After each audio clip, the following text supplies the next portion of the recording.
This is about more than one bad traffic stop. This is about a system that allows officers to make decisions based on hunches, biases, and ego rather than evidence. It's about what happens when police prioritize being right over doing what's right. Over the next 40 minutes, we're going to break down exactly what happened in this case. We'll examine the traffic stop, the field sobriety tests, the arrest, and the explosive courtroom testimony that exposed the truth. We'll talk about your rights during a traffic stop, how field sobriety tests actually work, and what you should do if you find yourself in a situation like this. And we'll discuss the bigger question: how do we hold officers accountable when they abuse their authority? What happens when the people sworn to protect us become the threat? Before we dive in, if you believe in justice and accountability, please hit that like button. If you want to see more cases exposing the truth about how our legal system really works, subscribe and turn on notifications.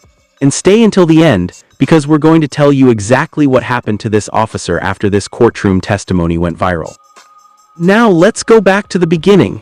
Let's talk about the man who was targeted, the officer who wouldn't admit he was wrong, and the night that changed everything.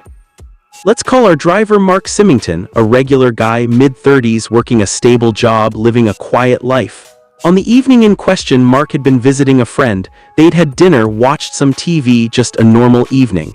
Mark hadn't had anything to drink, not a beer, not a glass of wine, nothing. Around 10:30 p.m., Mark said goodbye and headed to his car, a red Mustang that he'd saved up for years to buy. He loved that car, took care of it, drove it responsibly.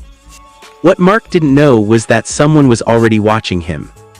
Officer James Mitchell had been patrolling the area that evening. For reasons that would later become clear in court, Officer Mitchell had developed a suspicion about Mark. Maybe it was the type of car, maybe it was the time of night, maybe it was something else entirely.